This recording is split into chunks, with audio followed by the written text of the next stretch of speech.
Good YouTube, Quinn Wade. Coming to y'all on this beautiful Saturday night. It's ice and cold and frigid here in Wisconsin, but I still got y'all covered when it comes to basketball. And I want to talk about this New York Knicks game on Analysis Playground, of course, on YouTube, exclusively on there, forever on there. And let's go ahead and talk about how the Knicks handled their business, 132 to 120. The Magic is 15 and 11. The Knicks are 18 and 7. That's good that they're above 500, and so is the Magic. That's a good matchup. But the problem was no Franz, and they knew that, and the Knicks didn't care because they wanted to get the win and possibly win the cup. And now we'll see if they will, but that's in the future. But let's talk about right now, where Orlando did win the first quarter 36 to 33, but they lost that second quarter 38 to 28, in the third quarter 29 to 28, in the fourth quarter 32 to 28. The offense wasn't the problem, it was their defense. They couldn't really stop what the Knicks was doing. They was attacking them at the basket, they was hitting their threes, and they also was getting to the free throw line a lot because they wasn't afraid to drive on the Magic. And it all worked out, and that's how they got the win. Let's talk about the Knicks. Every single starter got in double figures. Every single starter had a rebound or more, and an assist or more. And OG Anunoby got 24 in 40 minutes. He was 8 of 13 from the field, 3 or 4 from 3, 5 of 6 from the free throw line. More efficient, and he did hit jump shots in this game too. He also had 6 rebounds, 4 assists, 4 turnovers, 3 steals in the block. You love the fact that he really played hard and really tried as hard as he could to stay in front of these guys and make it difficult for them. He also had 1 offensive rebound, 2 personal fouls, was a plus 14 and plus minus. Carl Anthony Towns, 37 minutes, 29 points. He ended up going 9 of 11 from the field. Didn't really miss much in this game. This was one of the best games offensively that the Knicks have played this season. And you can say last year too, because he also went 2 of 4 from 3 and 9 of 10 from the free throw line. Didn't get a double-double though, because he only had 8 rebounds and 2 assists. He did have a steal in the block and an offensive rebound out of that 8. 3 personal fouls in the plus 12 and plus minus. I like what I seen out of him. Went to the paint, knocked down those shots, had the jump shot going too, and just found a way to just be in the game, dominating as much as he could without holding the ball too much. That's something that he's always been excellent at. And the fact that he didn't even turn the ball over, it showed that he had good control of what he was trying to do. And that's always a good thing. But the Knicks in general only had 12 turnovers. That's not the worst thing when you playing this many minutes against a team that can swarm you with their length and their athleticism. Other than that, Josh Hart, 31 minutes, 12 points, 6 of 12 from the field, 0 of 4 from 3, 6 rebounds, 6 assists, 3 turnovers, 3 steals, 1 block, 1 offensive rebound. He did foul out, unfortunately, and was a -1 and plus minus. He did get to the basket a lot. Didn't really have a 3-ball going tonight. Didn't even get to the free throw line, but he did a good job of fighting and really putting his heart into this entire game. Was coming up with the loose balls, coming up with the blocks, coming up with the steal, and also just was able to drive real hard, and it was working out for him. He went 50% and he even had some mid-range jumpers in there, so you can't be mad at that. Mikal Bridges played 43 minutes, the most on the team. He had 16 points with 7 of 13 from the field, 0 of 1 from 3, 2 of 2 from the free throw line, 3 rebounds, 3 assists, 1 turnover, 2 personal fouls, and a +9 in plus minus. He did a good job of just spot scoring. Just found a way to get open, found a way to attack, and it ended up working throughout the entire game for him. And that's what they need him to be, and that's what he brought to the table tonight. And he showed good control over what he was trying to do. And then Jalen Brunson, you know he's going to hit you with a barrage of different type of shots, and he did a good job of that. 39 minutes, 40 points, 16 to 27 from the field, 2 of 5 from 3, 6 of 9 from the free throw line, 4 rebounds, 8 assists, which was the most on the team. He also had 2 turnovers and a steal, 1 offensive rebound, did get in foul trouble, finished with 5, but didn't foul out of this game. It was a +3 and plus minus. He also stepped up in clutch time and made some big shots like he normally does. He wants those situations, he wants those moments, and he usually come through for himself in the Knicks, and that's why they wanted him on his roster. That's why they took a chance on him, and he's showing them that they made a great decision. Now we're just going to have to see if they can win the big thing in the future. Other than that, Yabusele off the bench, 4 minutes, no points because he took no shots even from the free throw line, but he did get 2 rebounds, and he also got a personal foul and was a -5 plus minus, and that was it. Mitchell Robinson, 17 minutes. 5 points, 2 of 2 from the field, 1 of 2 from the free throw line, 9 boards for him. He's out there for that reason, but he also got blocks. He can do it if you dare him, or you try him, or you're not paying enough attention, or you have too much pride going into him. He will be strong and physical, but he is athletic and long, and he will get to your shot. 4 blocks. He also had 4 offensive rebounds out of the 9. It was a +4 and plus minus. And Jordan Clarkson scored, but he went 1 of 3 from the field, 0 of 1 from 3, 0 of 2 from the free throw line. 13 minutes, 1 assist, 1 turnover, 1 personal foul, and a +6 in plus minus. And Tyler Kolek, 16 minutes, 4 points, 2 of 3 from the field, 0 of 1 from 3. 3 rebounds, 4 assists, 1 turnover, 1 steal, 3 personal fouls, and a +18 and plus minus. The bench didn't give them a whole lot, but they played their role and tried to make the game as smooth as they could on both ends of the court, and it worked out enough to where the starters got a break and got their rest, but they also didn't get a chance to really lose this game because they bench played so poorly. So I guess that's a good thing. And then you look at the fact that this game was close and the lead was changing, and the Knicks did have to pull it together to be able to get on top of this game, especially by double figures by the end of it. And it just show you how competitive these teams can really be against each other, because they do match up a little similar to each other too. That's just my personal analysis. 51 of 84, 61% from the field, 7 of 20, 35% from 3, 23 of 31, 74% from the free throw line, 41 rebounds, 28 assists, 12 turnovers, 9 steals, 7 blocks, and 23 personal fouls. And then the Orlando Magic, they had a chance to win it. They had some opportunities there. Just didn't happen for them. Paulo Banchero got his 20 in 35 minutes. He had 25 points. He was 10 to 22 from the field. He did take the most shots on the team. The problem was he missed every single three-point shot that he took. This game could have went in a whole different direction if he didn't. It happens, though. 5 of 6 from the free throw line. He did have 8 boards, 3 assists, 5 turnovers, and 1 steal, 1 offensive rebound, 2 personal fouls, and a -5 and plus minus.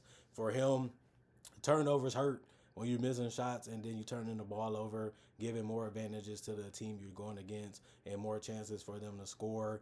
But it just shows you that he's still trying to mature as a decision maker, as a guy that's going to have the ball in his hands, because he's just so hard to stop when it comes to scoring the basketball. But tonight they was able to get some picks off of him, so it ended up working out for him. And you want him to shoot the three. That's his weakest thing offensively, and they took the poison of it, and it worked out because they had the remedy for it. And the Knicks should be happy that they took that gamble. Wendell Carter Jr., 35 minutes, 14 points, 4 of 6 from the field, 2 of 2 from 3, 4 of 6 from the free throw line. He ended up having 6 rebounds, 2 assists, 4 steals, 2 offensive rebounds, 2 personal fouls, and a +3 and plus minus. They ended up scoring double figures in points. They all did. They all did have a rebound. They all did have an assist. So it showed you that their offense was working and their offense was clicking. That's why Wendell was able to get some dunks and some threes in there, because people was moving and people was threats out there for the Magic. So they had to pay attention to a lot of different guys. But it still just wasn't enough, to beat the Knicks, because they just couldn't really stop them from getting easy shots. But Desmond Bane had played 37 minutes. He had 18 points, but he went 7 of 17 from the field and 2 of 4 from 3 and 2 of 2 from the free throw line. He did have 8 rebounds, 7 assists, 3 turnovers, and a steal, 2 offensive rebounds. He did foul out of this one and was a -4 and plus minus. He gave them what they wanted and what they thought they was getting. He's really growing into that role. He's really starting to play like the guy that they needed him to be. You have to be happy with that. The problem was they lost.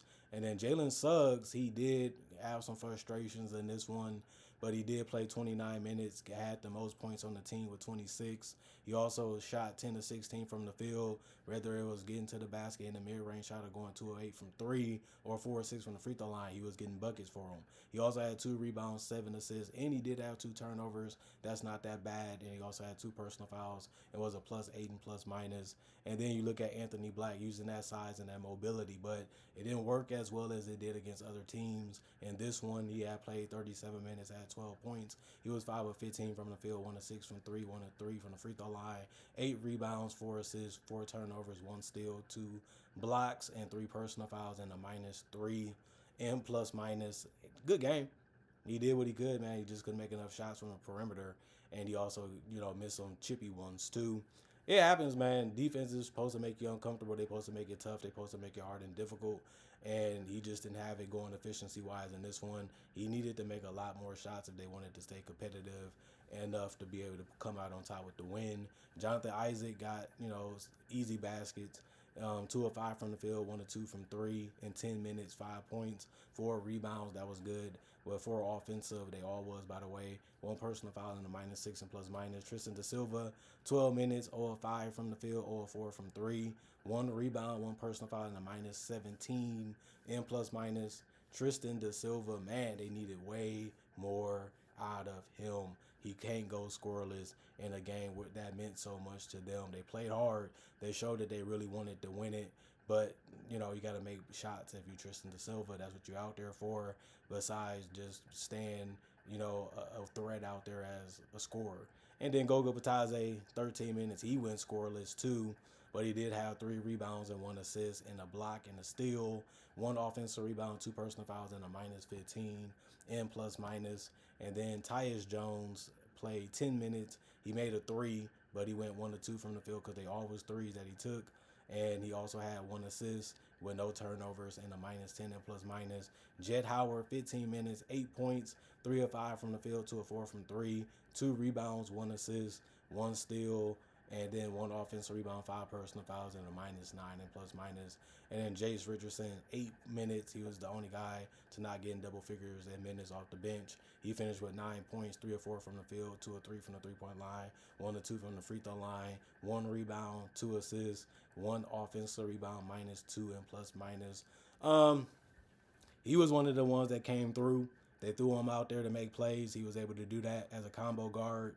Jet Howard was able to do a little bit of the same. Tyus Jones ran the offense as good as he could with the minutes that he played, and at least he made a shot. And then the other guys, they were just all right. You know what I mean? But you wanted to really rely heavily on your best players. That was their thought, and that's what they tried to do. I mean, they was in the game. It was competitive. It was close throughout it. They just didn't have enough gas. They left their foot off the gas a little bit, and it got them to stop. And then the Knicks kept on driving and kept on going. And next thing you know, they finished out on top. But they did shoot 45 of 97, 46% from the field. They shot 13 more shots than the Knicks. They also was 13 of 42 from three, 31%, while the Knicks shot only 23s, and they did make it at a better percentage, 35 compared to 31. 17 of 25, 68% from the free throw line. They did shoot less free throws than the Knicks did, but the Knicks also shot a better percentage. Both teams had 41 rebounds totaled. Both teams did have 28 assists. Orlando had 2 more turnovers compared to the Knicks, who had 12. They had 14. Both teams had 9 steals. The Knicks had 7 blocks, while the Magic had 3. And then the Knicks had 12 offensive rebounds, but the Knicks had 8. And then 33 defensive rebounds for the Knicks. And then the Magic had 29. 24 personal fouls for the Knicks. Well, 24 personal fouls for the Magic, 23 for the Knicks. And that was the end of the game. It was a good one. It was a good game. It lived up to the hype. It was real fun, really good to see both teams really go out there and feel themselves and play well and know how they can, go out there and play their game and their style of game. And the coach was backing it up too, saying, we can go out there and do what we want, how we want to do it, and still be successful in beating a quality opponent. And obviously the Magic feel the same. We might be a little short-handed, but we feel like we have enough to win. We giving ourselves a shot. We talking our talk. We playing well. It just they fell a little short. It happens. One team got to win, one team got to lose. And tonight it was the Magic. And if I had to be honest, I thought the Knicks was the better team coming in. I thought they should be able to win this game. Didn't think it was going to be easy. Didn't think they was going to walk over the Magic. But at the same time, they got it done and they won this game. They're one of the best teams in the East. And I feel like the Magic are still trying to find a way to get there. If they can get healthy and they can continue to find a way to build a chemistry and find a way to play well together and off of each other real well, they can get there eventually and be on the Knicks type of level. But right now, the Knicks are just a better complete team, and they have so many options that they can throw in there that didn't even play tonight because the coach made that decision. And I think that their starters just flow and fit better compared to the Magic. And I do feel like Jalen Brunson and Towns is a tough duo that really know where they should be at on the court and how they should play off of each other. And they just don't have somebody that can stop Jalen Brunson. Dude is a beast at scoring the basketball and setting up his teammates. He just knows how to control the game, and he knows how to play his game at the highest level. He was the best player on the court, even though he was probably the shortest. It didn't really matter because he sure did do a whole lot of balling tonight. Other than that, comment, like, subscribe, share the notification bell to get the analysis when it first come out. Also do conversation video just like this, but about various other in basketball and NBA topics. Also do breakdowns of real footage of legends, current legends, rookies, and also future stars. Also do mock draft and draft coverage too. Plus I got over 4,000 videos already on my channel that you can watch right now, and it's all for free. And on top of that, I make videos every single day throughout the day to give you something to look forward to and something to watch when it comes to basketball content and NBA too. Other than that, thanks for watching. Thanks for checking out the channel. Thanks for continuing to support the channel. Thanks for staying loyal to the channel. Thanks for all the newcomers that's coming in and want to see more content and want to be a part of Analysis Playground to the best of their abilities as fans, as subscribers, as supporters. Other than that, y'all stay blessed up. Y'all stay good. Peace. And thank y'all for appreciating the content for what it is and continue to make time and care and love what I have to say about this beautiful game of basketball that we share an interest in. And other than that, I'm gone for now.